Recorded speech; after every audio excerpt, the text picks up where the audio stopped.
The idea that we have to double food production by 2050 to feed the 9 billion people, it's the most worrying thing of all.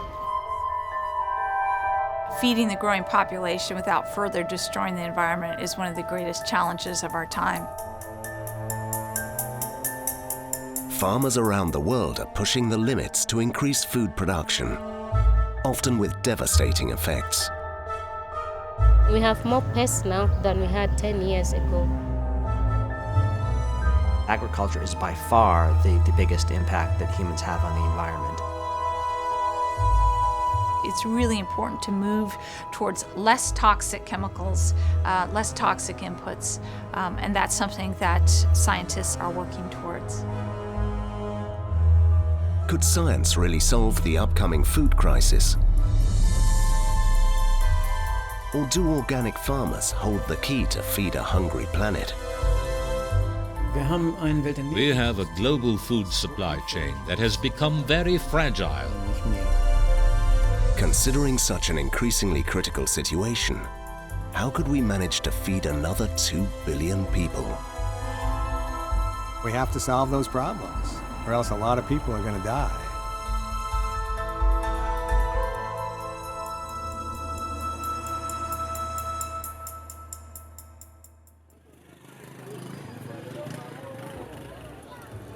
Fertile land, hot and humid, perfect conditions for agriculture. The northeast of Tanzania could provide enough food for the 2.2 million people who live here. It is one of many African regions which has the potential of becoming a major exporter of food. Could the Black Continent become the next breadbasket of our planet?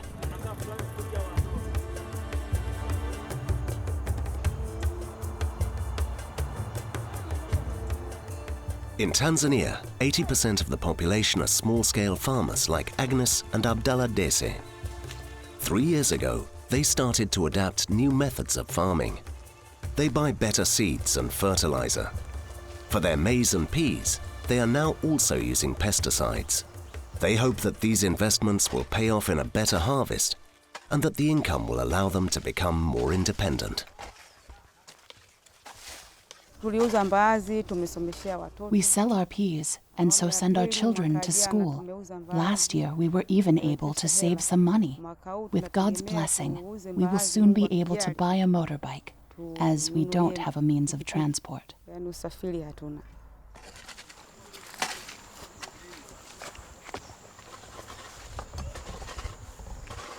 For this dream to come true, they were trained to spray pesticides in their fields. Abdallah calls them medicine, because for him they're like a miracle drug that cures the plants. We really suffered in the past. The harvests were low and sometimes we ended up with not enough to feed ourselves. This medicine makes the corn plant to grow much higher, and the color is just wonderful.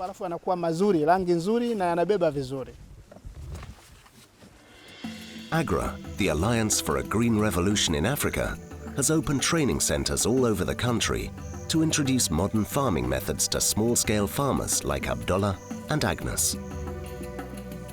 Their vision: to combine high-yield seeds, synthetic fertilizers and pesticides in order to increase the return on a given piece of land. William Levla works for the initiative and has organized a meeting to teach the local farmers about a new variety of pea seed.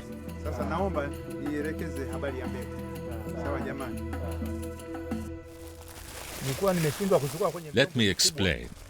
This is the seed we're talking about. What's the seed called again? Mali, right. This type of pea is used a lot and will bring you more profit than any other variety. By adapting these intensive farming methods to Tanzania, Agra has achieved a rapid and steep increase in its harvests. A key factor for this success has been the introduction of a seed category that is used by most farmers around the world. They are called hybrids. Hybrids are developed through a specific controlled genetic crossing of desirable traits of a female and a male plant. These favorable characteristics could be disease resistance, drought resistance, or as in most cases, higher yielding. But hybrids have one key disadvantage. The desired traits appear only in the first generation. If farmers want to replant the seed in the following season, the yield, for example, will shrink below average. So in order to keep the looked-for features, farmers have to buy new seeds every season from a seed company. This investment usually pays off. Our farmers can now harvest 8 to 10 bags of maize and between 6 to 8 bags of peas on the same acre of land. This is almost twice as much as before the Agra project started here. But there are also critics. Janet Marot runs the organization Sustainable Agriculture Tanzania, which helps 300 farmers to adapt to organic farming. It is a counter-movement to Agra. The Agra initiative is very big and it's very well received by our government. But in reality, in the ground, for me, it's not a dream even. For me, it's an over-ambitious initiative which does not really, it's not built on foundations and real situations of farmers in Tanzania. Janet believes that organic agriculture is a much better approach. It has low costs and just uses local resources to provide food security for the families. Her main concern about the Agra initiative is the lax handling of toxic chemicals. When they talk about pesticide use and safe pesticide use, if that's what they try to talk about, that farmers have to have overalls, gloves, masks, and gumboots. How many farmers will have this? So if they use a pesticide, most of the times they use it without being protected, without having any of this protective gear. By adopting new seeds and chemicals, African farmers are able to increase yields to feed their growing population. But how will the food supply in Africa progress in the long term? 50 years ago, India's wheat production rocketed by a factor of 10 using new agricultural methods, including pesticides and synthetic fertilizers. But then a shadow fell on this Indian success story. Now there are farmers and consumers who pay a high price for the rapid increase in food production.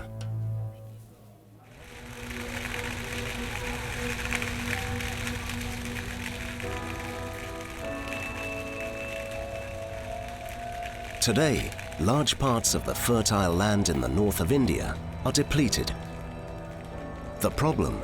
Many farmers have embraced the new chemicals without understanding the importance of dosage. They still believe the more chemicals they apply on the fields, the more yield they will get.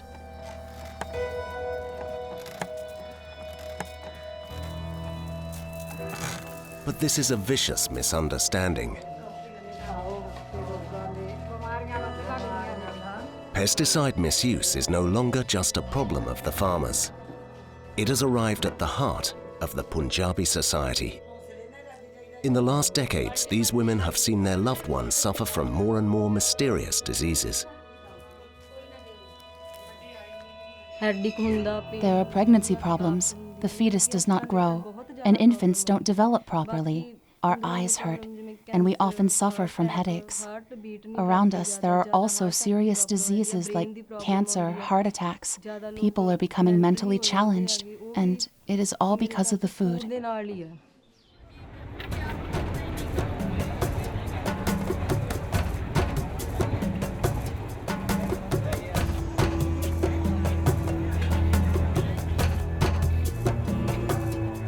Every evening at around 9 o'clock, a group of people gather at the Bathinda station to wait for their night train.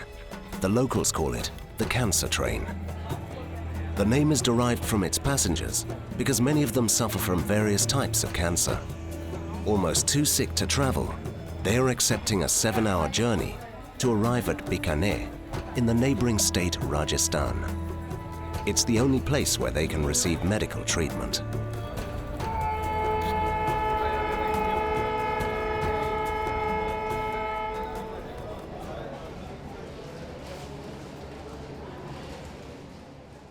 Dr. Amar Singh takes care of many of the cancer patients. He is very concerned how Indian agriculture is making people sick. Punjab is having a highly toxic water, a highly toxic earth and highly toxic food chain. And of course, as a doctor, I'm saying to my patients, whenever the farmer come to me, I'll tell him that just keep some piece of land for yourself. It's a proved thing that organic farming is a sustainable and it's the only way in which the world can be saved from the toxicity and from the food shortage.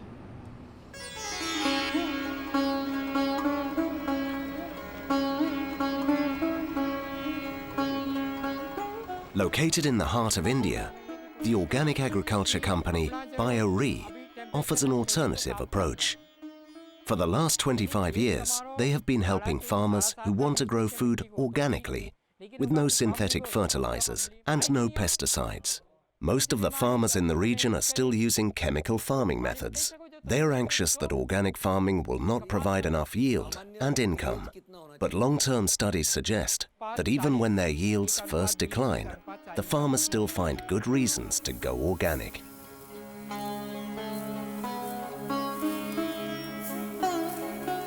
These wheat fields have gone through a typical organic transformation. When synthetic fertilizer, herbicides and pesticides were banned on these fields, the harvest dropped significantly. But Dado Singh Chauhan, the owner of the field, decided to be patient. First, my yield declined, but after some years, my harvest recovered and I started to make a profit as my costs were now much lower. The chemical farming that other people do costs much more. I could get 50 quintals more using chemicals, but when you add all and you calculate the expenses for each quintal, I earn up to 1,000 rupees more with organic farming.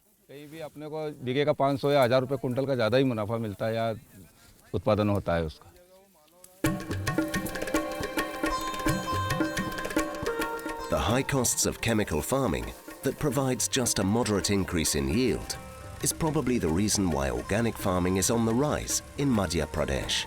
In addition, where rural communities have no lobby, no rights and fight for survival, organic farmers can decide at least to avoid the risks of handling toxic chemicals.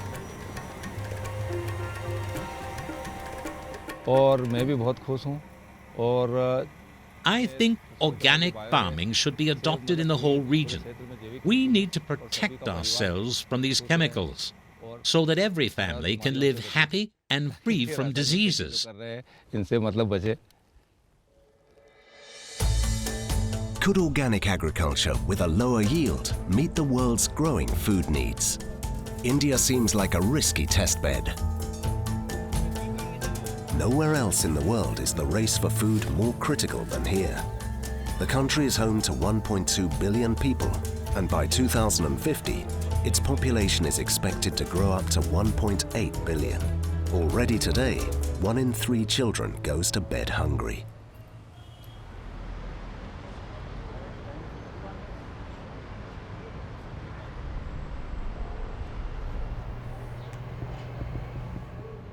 Ralf Sudhoff, director of the UN World Food Programme Germany, has found out that food supply can even decide on war and peace. We have a global food supply chain that has become very fragile, much more than in the past decades. In 2008, there was an explosion of the food prices as many harvests around the world declined for various reasons, while the demand for food was continuously on the rise. There is more wealth in the emerging countries. There's an increase in population and there are biofuels. This has contributed to an imbalance between supply and demand, and all of a sudden the food prices increased significantly. Many countries then banned the export on foods, and for this reason the prices exploded by 200, 300, 400%, and the poorest of the poor didn't have any more access to food products. In 2011, another revolt started in the Arab world. It was an outcry of the people against injustice and disaffection. But the story really begins 6 months earlier and reveals a new perspective on the Arab Spring. In late 2010, the 3 main exporters of wheat suffered a massive crop failure. droughts in Russia, droughts and floods in Australia, and a severe drought in China had a massive impact on the global wheat supply. The consequence, bread prices skyrocketed in Egypt. And in Tunisia, where the Arab Spring started, 50% of the local wheat harvest had failed and worsened the situation.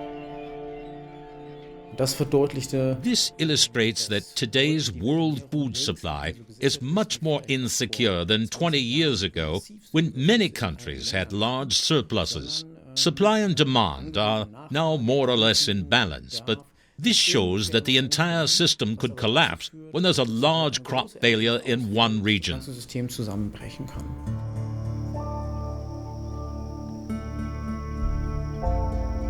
Could Brazil host the next food crisis? Aggressive new pests and weeds are invading the fields and destroy parts of the crops. It's an emergency with a global impact, as the country provides a third of the world's soybean supply. Eduardo Orlandini worries about the future. The weeds harm my soybeans. The plants don't get enough nutrients. The caterpillars also harm the plants. That's what is happening. Therefore, the harvest will not be good. 30 years ago, when we didn't use these pesticides and herbicides, our yield was much better.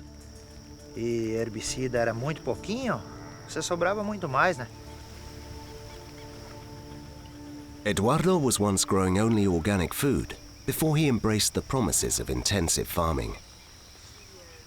In 2005, he planted a soybean that is resistant against the Monsanto herbicide, Roundup Ready. This crop promised higher yields, less use of pesticides, and therefore a better income. But over the years, things turned out very differently. Pests and weeds have slowly developed resistances. As a result, Eduardo has been using more and more toxic chemicals. Within the last 10 years, the amount of pesticides and herbicides has tripled, but his yield is still in decline. We have a major loss of harvest and won't sell many soybeans. We'll harvest about 30 to 38 bags per hectare. That's pretty bad. We would need much more. 50 bags or more would be good. The family farm of the Orlandinis goes back for generations. Apart from the soybeans, Eduardo also has milk cows and some fruit trees. But he struggles to compete against the big farms that can easily cultivate 1,000 times more land. The pressure on food prices pushes farmers like Eduardo out of business.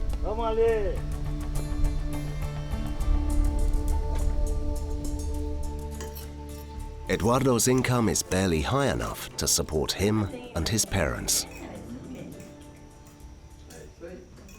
We have created an imbalance on our fields. Now we have to pay the price for it.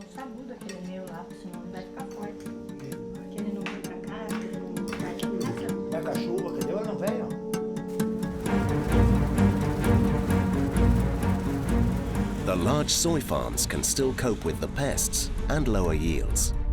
They have increased their cultivated land and use more chemicals to compensate the loss. As a result, 90 million tons of the green gold were harvested in 2014. Brazil is the world's leading exporter of soy. This boom is a direct consequence of the increasing appetite for meat, as soy is a cheap protein source for animal feed around the world. More than 1/3 is shipped to Europe and China, but the continuous run on soy has dangerous side effects. Since 2008, Brazil is the world's top consumer of pesticides. This is directly linked to the increased cultivation of a special breed of genetically modified crops. The most widely used is the Roundup Ready soybean from Monsanto, altered to withstand the glyphosate-based herbicide.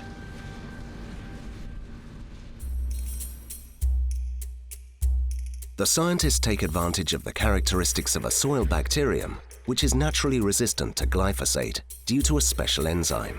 This desired property has been artificially added to the genes of the soy plant.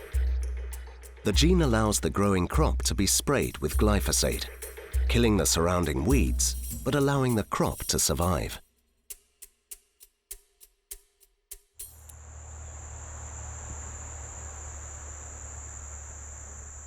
But now farmers complain about former crop plants like maize that are resistant to the herbicide and grow like a weed in their fields. They are called superweeds. Antonio Andrioli has been studying the impact on Brazilian agriculture. He fears that intensive farming has reached its limits. He graduated in Germany and came back to Brazil to fight and campaign against the cause of this agricultural disaster. There is a trend to spray more and more toxins, now even to destroy a corn plant, which actually is an agricultural crop. But in monocultures, where biodiversity is not allowed, we're seeing an increasing use of toxins to kill plants that are resistant to glyphosate.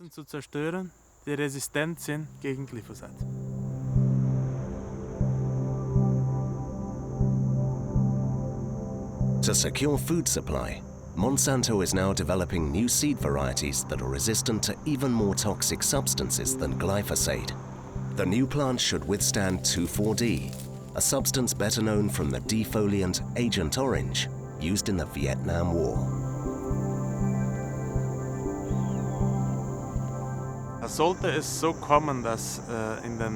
If nothing will change in the next 30, 40 or 50 years, the fertility of the soil will reduce significantly, perhaps even leading to a desert. The farmlands and the soil in Brazil will be lost for agriculture. We will have increasing problems with the food supply, and more diseases will arise.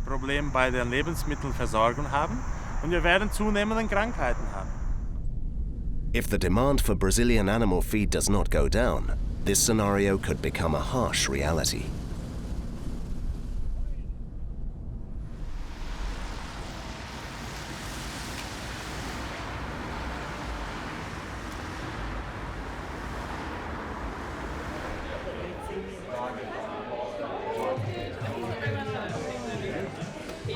The White Hart Brew Pub in London's East End provides a new perspective on the production of animal feed. Could beer make us independent from soybean imports? The answer lies beneath the pub, in the small microbrewery run by Simon McCabe. We get malted barley to extract the sugar. Once we've done that, the grain is what we call spent. So it's no good to us anymore. We've taken what we need from it, the sugar. So we put it back in the sacks. So it's wet, spent grain, and then we have a problem what to do with it. So the best thing to do is animal feed. So there's a couple of options that we have. Stepney City Farm is a great option for us. They're local, and it's spent grain makes great pig feed.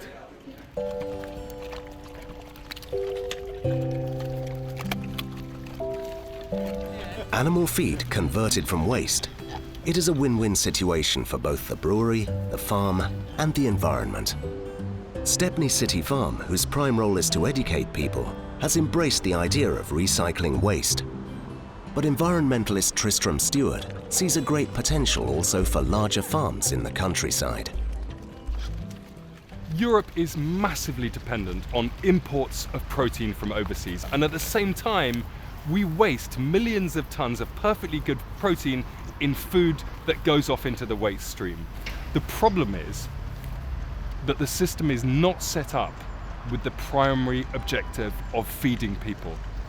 The system is set up with the primary objective of making money.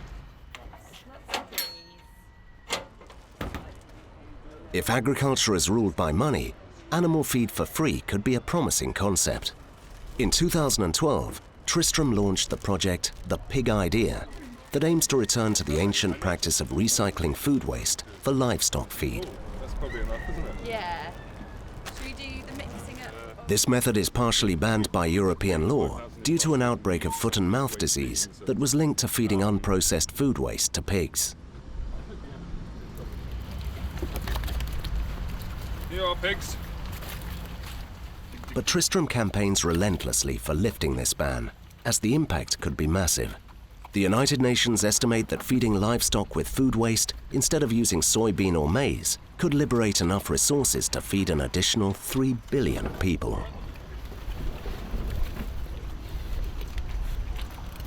what you really should be looking at is what are the economic benefits in 5, 10, 20 years? Because the global trend has been and will continue to be a gradual escalation in the price of livestock feed. We don't have enough land, we don't have enough food to cater for the massive growth in demand for meat and dairy products globally.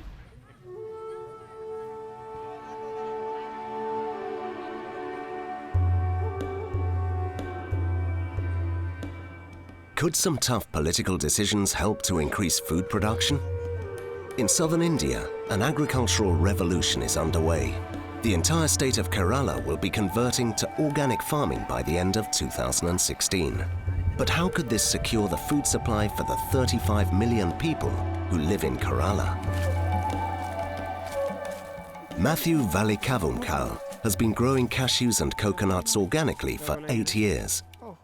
The harvests are acceptable, but initially his income was very low, as organic products don't sell at a premium price. But 4 years ago, Matthew joined a local organization that supports fair trade for agricultural products. I sell my cashew nuts to the Fair Trade Alliance Kerala. They pay a fixed price for the cashews and for the coconuts. So now I get a higher price. That's a big and welcome change. But how could fair trade improve the yield?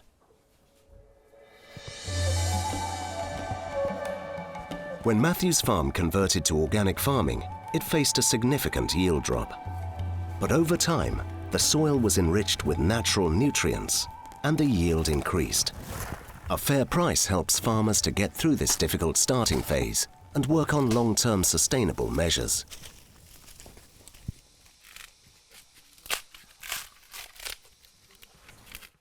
According to Tommy Matthew, the additional money pushes organic yields close to conventional levels. A fair price is the best organic manure. In fact, if you ask me what's the biggest impediment to the rapid conversion of conventional or chemical farmland to organic farming, I would say remunerative prices will be the key to the transition. The Fair Trade Alliance Kerala is based in Kozhikode. A network of more than 4,000 organic farmers supplies the city with their fair-traded products. In the city centre, Tommy runs his own organic store. The shop offers grains, coffee, vegetables, and a wide selection of spices, all cultivated in India's homestead farming tradition. The homestead had a variety of crops because it was not necessarily the market that decided what must be grown in your homestead. It was your kitchen that decided what must be primarily grown. The organic farmers in Kerala, the organic farmers that I work with, member farmers of Fair Trade Alliance Kerala, have pledged to recapture this homestead farming tradition. This is a new radical approach in agriculture. To offer a healthy diet, protect the environment, and provide long-term food security for millions of people.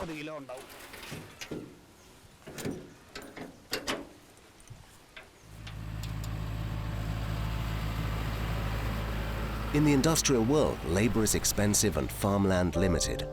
Most farmers look for technological solutions to win the food race with sustainable agriculture. They use their land intensively and apply modern machinery to optimize the cultivation of hybrid seeds on large fields with modern pesticides and synthetic fertilizer.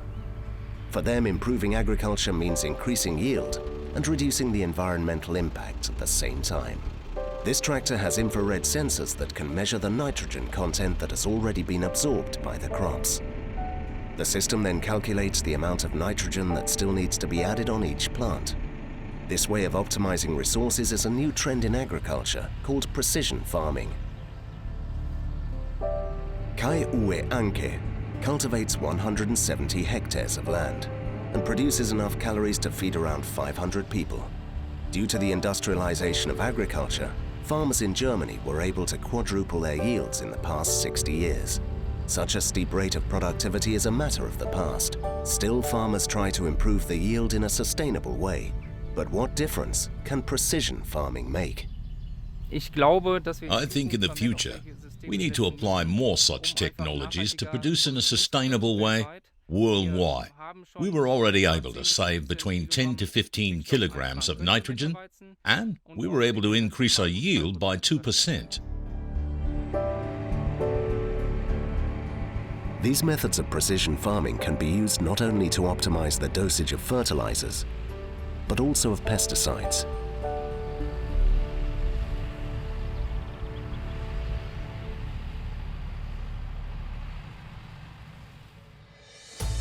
This new approach can reduce the amount of chemicals applied on the field and achieve a small increase in yields. But are there other scientific solutions which could boost food production to meet projected demand? The Indian state of Kerala rejects intensive farming altogether and builds on fair trade and organic food. But could such a traditional approach of farming feed our planet?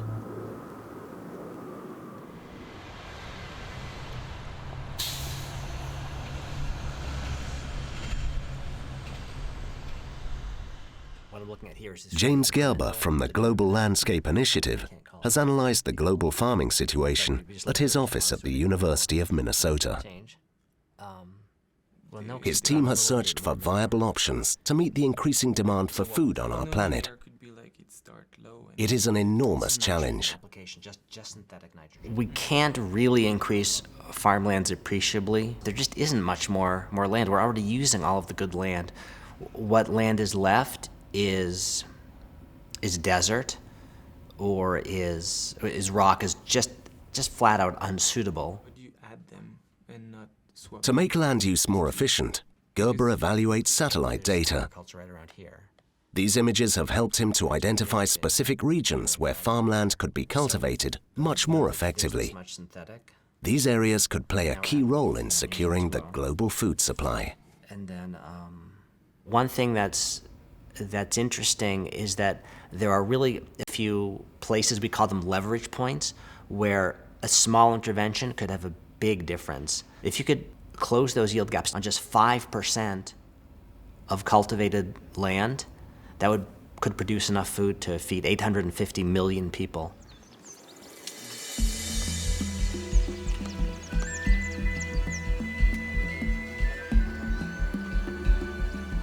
One of these areas with a significant yield gap are the Uluguru Mountains in the north of Tanzania. At a height of 2,000 meters, the people of the Luguru tribe have been cultivating crops for more than 300 years.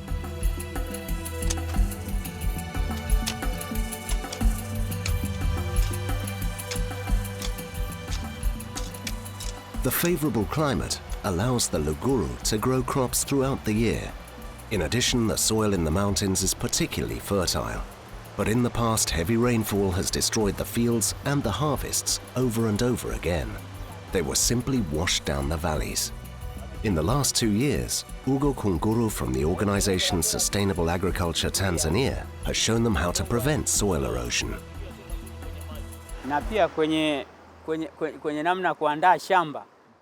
By constructing these terraces, first and foremost, we regulate the speed of water, and by doing so, we control soil erosion. This way, the top layer of soil will stay in the field and supply the crops with nutrients. I'm very confident that this method will help the farmers to increase their productivity.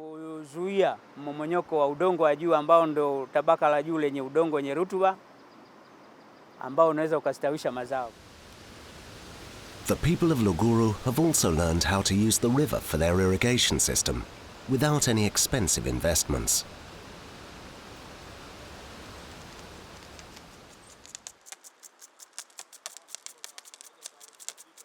They also work without pesticides, without synthetic fertilizers, and just use their traditional seeds on the terraces.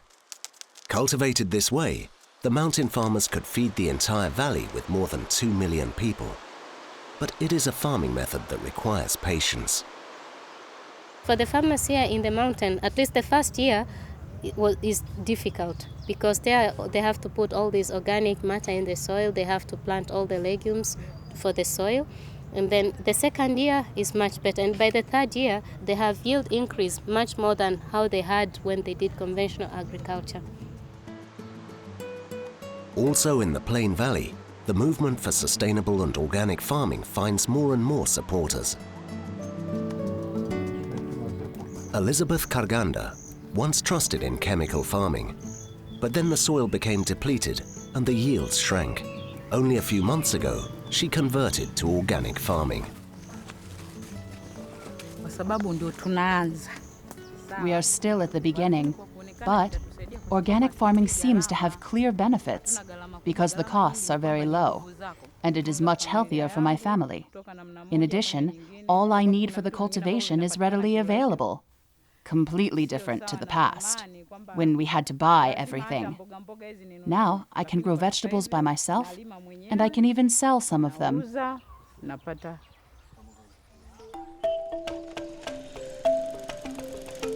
In order to become a successful organic farmer, Elizabeth needs to acquire new skills.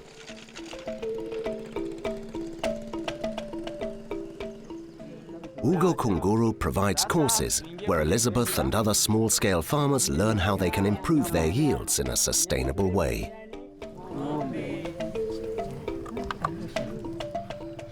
Today, the group learns how they can produce their own organic fertilizer. It is based on cow dung.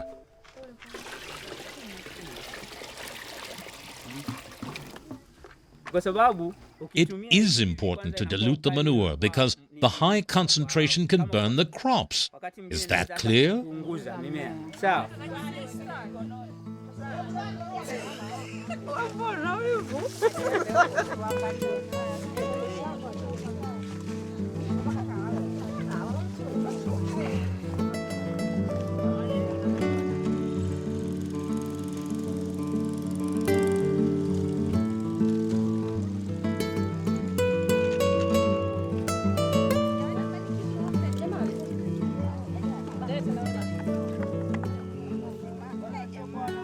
These women in Tanzania have found a way for a healthy and sustainable agriculture. To take a bit less from the land, but also put less strain on the environment and on their health. They all work together towards the Kilimo Hai, which means organic farming.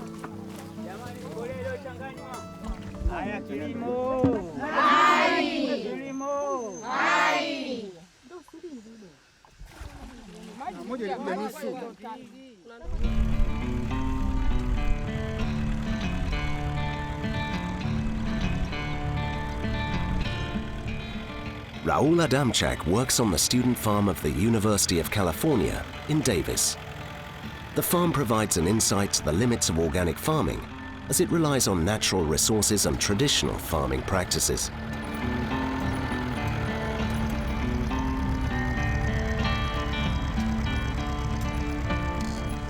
Sometimes organic farmers are helpless when it comes to pests and diseases. For example, this zucchini field has been attacked by an aggressive soil-borne virus that eats the roots of the plants.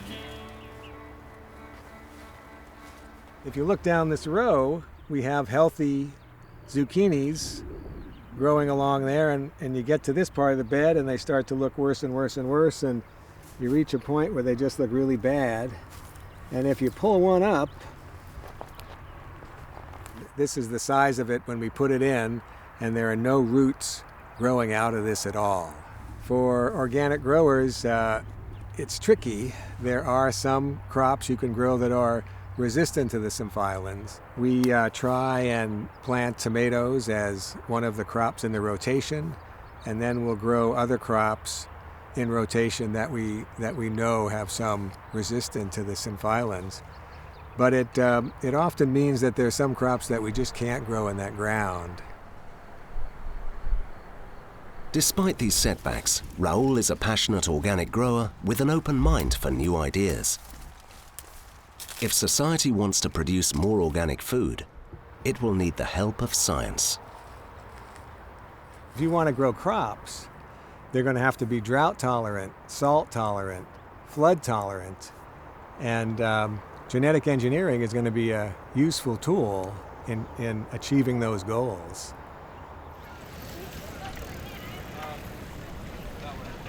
The University of Davis is known for its competence in agricultural sciences.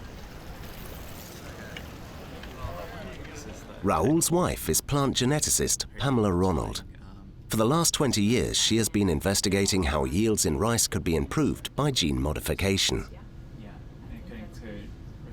Rice is the most important global food crop and therefore critical for the world's food supply.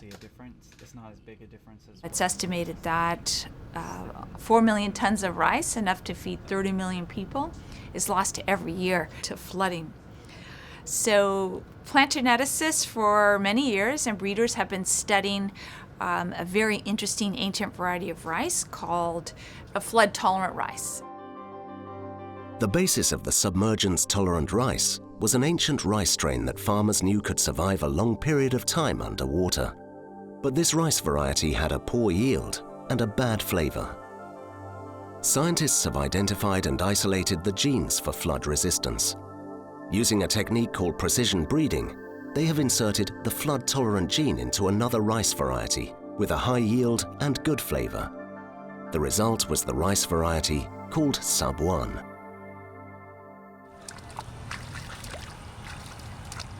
In 2010, scientists of the International Rice Research Institute have planted the new Sub 1 rice on test fields in Bangladesh, a country that is regularly hit by serious flooding. Most of the cultivated rice varieties die after 3 days when they are submerged. The new flood-tolerant rice is different. It is able to survive 17 days underwater and also provides an impressive yield. Last year, they estimate that 4 million farmers grew the flood-tolerant rice. And I should say that the farmers growing the flood-tolerant rice see a threefold increase in yield in times of flooding. So it's very useful for farmers. The flood-tolerant rice is one example where genetic engineering was able to provide a much better crop and save millions from hunger. This type of research is usually done by universities who don't need to make a profit on their inventions. It's research in the public's interest and in the tradition of ancient plant breeding. Everything we eat has been genetically altered, and virtually nothing we eat would ever have occurred in nature. Everything has been very highly manipulated by breeders and scientists for 10,000 years.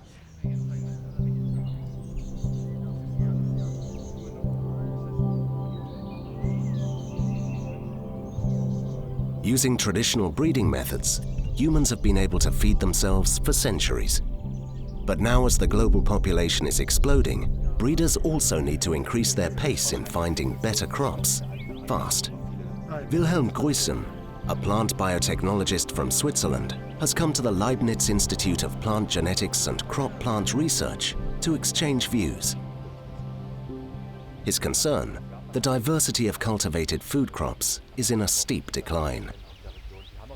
We have tried to bring about 7,000 different types of plants or crops into production. Of course, many of those have not worked. Today, we have about 150 of those 7,000 plants that are really in agricultural production, that contribute to our diet.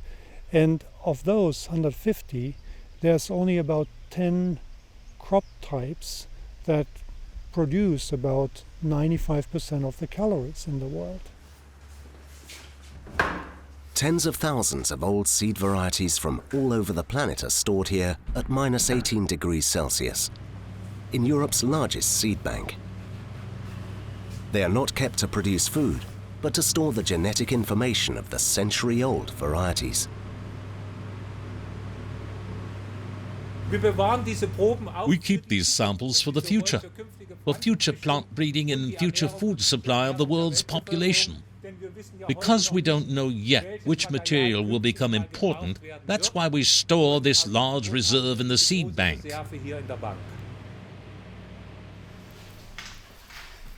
The genetic information of most varieties is still encoded in the seed grains and unknown to breeders or scientists. The employees of the seed bank are the caretakers of this genetic information. The problem: seeds lose their ability to germinate after several decades, so all varieties need to be planted, observed, and harvested in regular intervals. It is an enormous task that one day could help to create new crops to increase global food production.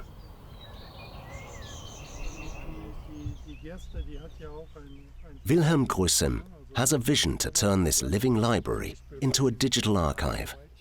What if all this genetic information and plant characteristics could be digitized and made accessible in a virtual gene bank? At the end, you have a resource for breeders, for scientists, for many other individuals who are interested in genetic networks.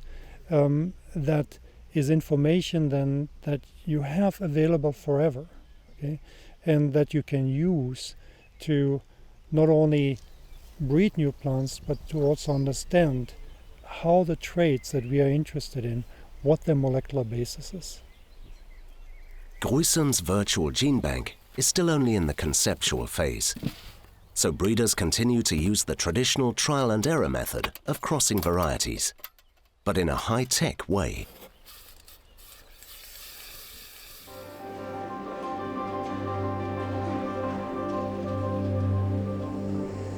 In order to optimize crossbreeding, the samples of the germinated plants are sent to a laboratory for gene analysis.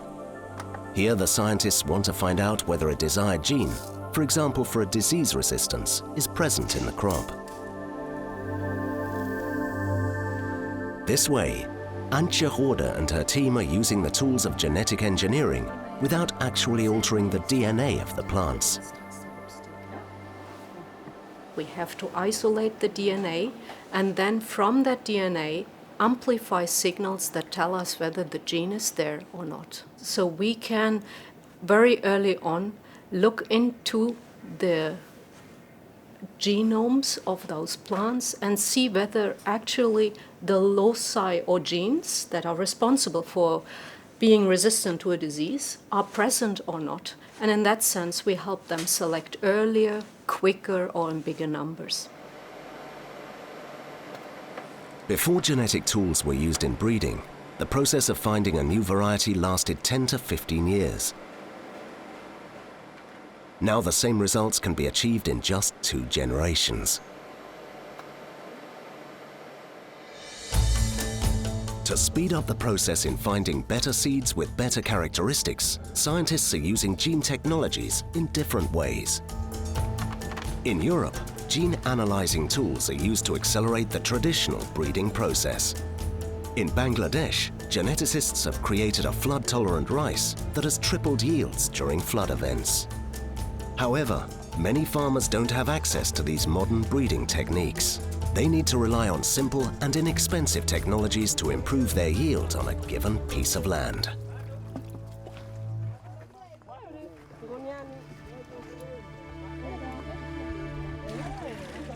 Can all these different measures secure the world's food supply and feed 9 billion people by 2050? We need to make sure that the growth of the population does not overtake our food production. And to do this, many different solutions need to be combined. To produce food in the longer run, to sustain themselves and future generations, we need to practice agriculture that is friendly for the environment, that is healthy for the people, that gives people incomes, and with the incomes, people are able to use it for other important and necessary needs.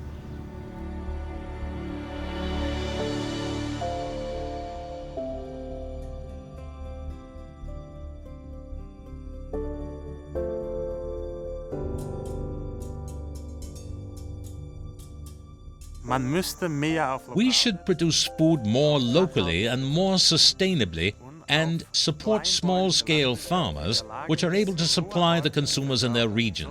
This way, we can improve the quality of life of both the farmers and the consumers.